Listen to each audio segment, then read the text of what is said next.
Malik Harrison, a 37-year-old black millionaire, returned unannounced from an overseas business trip.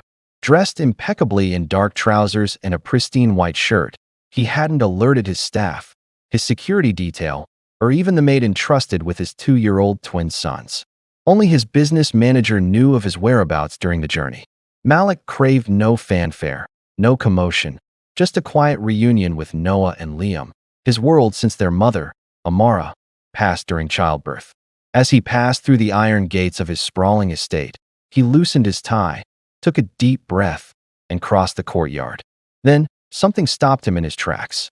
His twin boys sat naked in a large plastic tub on the tiled patio, drenched and giggling wildly. A garden hose lay nearby, water dripping from its nozzle. Crouched beside them, in a soaked beige uniform, was Clara, their live-in maid, a white woman in her late 40s, blonde hair pulled into a bun, sleeves pushed up. She grinned, playful, holding the hose. Malik's face hardened. She was washing his sons outside. He watched as she gently sprayed water over Liam's head, the boy squealing with delight, clapping his tiny hands. Noah splashed water at his brother, sparking more laughter from both. Clara chuckled softly, as if this were a carefree summer day, but to Malik, it felt utterly wrong. He stepped forward, his polished shoes clicking loudly on the wet tiles. "Clara," he said sharply. She jumped at his voice, standing quickly, the hose slipping from her grip with a dull thud. "Mr. Harrison, I didn't know." Malik cut her off, his tone taut. "What are you doing?" She faltered, glancing between the twins and him. They were playing in the garden, covered in mud. The upstairs bathroom water was off briefly, so I thought. "You thought hosing them down outside like animals was the answer?" Malik snapped. No, it's not like that. They love water." "I didn't mean, you re-bathing my sons like strays on the patio?" His voice rose. Liam flinched slightly. Noah blinked, looking at his brother. Clara's eyes glistened with tears. "I'd never harm them, sir. Never." They were happy, laughing. "Enough," Malik said, raising a hand. His gaze dropped to the twins. They were quieter now, still smiling faintly, watching, listening. "Do you think this is how Amara would want them raised?" he asked. Clara took a shaky breath. "Amara told me to care for them like a mother would, with love, not rigidity. To let them play, to let them feel free. She said if she wasn't here, you try to keep them in a bubble." Malik's lips parted, but no words came. "She didn't want them cold or formal, Mr. Harrison. She wanted them to laugh, to get dirty, to feel safe." Silence hung heavy. Clara's voice softened. "They giggle when I fill the tub. They ask for water time. I never forced it. I never meant harm. They're boys, and they miss their mother." Malik turned to his sons.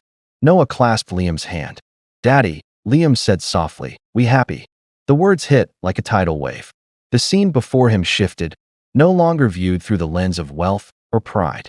He saw two boys, alive and joyful, and a maid striving to honor a promise to a woman gone too soon.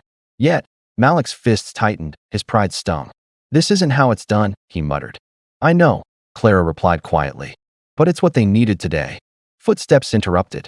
A young male employee hurried toward Malik, glancing at the twins and Clara. "Sir," Mr. Carter called. "There's an urgent matter regarding the current situation. They need you immediately." Malik turned his head slowly, tension knotting his shoulders. His eyes flicked between the employee and his sons. Noah giggled, splashing Liam again. Clara remained silent, watching. Malik exhaled, glances one last time at the tub, and walked away. His shadow vanished past the pillars toward the mansion, the twins' laughter fading into quiet. Inside, Malik's polished shoes echoed on the marble floor as he stormed through the house, the weight of what he'd seen pressing against his chest. His jaw clenched, throat tight, hands still balled from suppressing too much for too long. He wanted to yell, to shatter something, to dismiss everyone, but instead, he walked into silence. The mansion loomed, vast, opulent, sterile, every surface flawless, every corner empty. Then, hurried footsteps. "Mr. Harrison." It was Carter, the estate manager, a white man in his 50s, balding, glasses fogged from haste.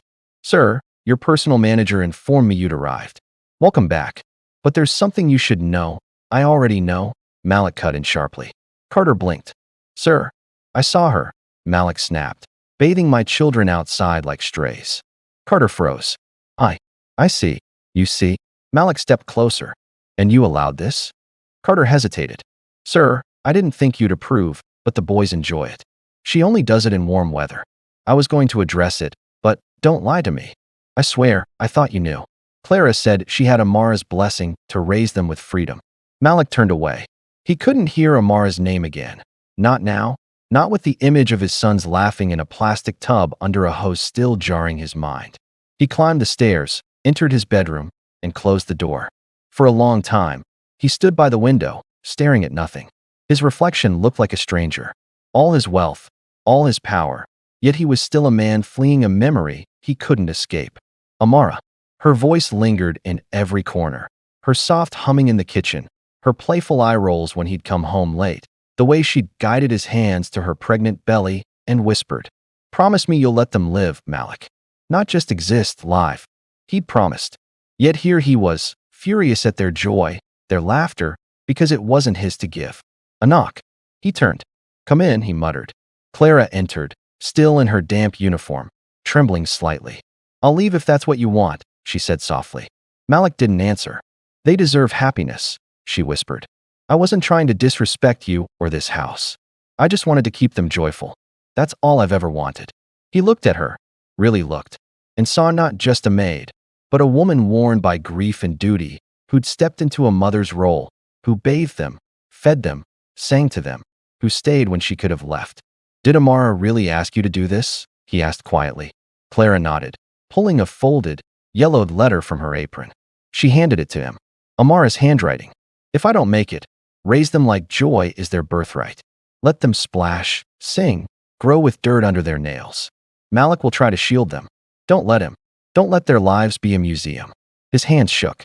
Tears brimmed, but he forced them back. "I'm sorry," he whispered. "You're not a bad father," Clara said gently. "You're just afraid. So am I." A long silence followed. Malik folded the letter carefully. "Stay," he said. Clara exhaled, her shoulders easing. "Thank you." That night, Malik entered the twins' room. They were tucked into matching pajamas, still faintly damp from the day's joy. He knelt by their beds, kissed their foreheads, and whispered, "I'm home, and I'm staying." Noah stirred. Liam rolled over, smiling. Outside, the hose dripped, but inside, something had begun to mend. If you love this story, give it a thumbs up and hit subscribe for more heartfelt, dramatic, and surprising tales. Drop a comment. Where in the world are you watching from? We love hearing from you. Until next time, stay kind, stay curious, and keep watching.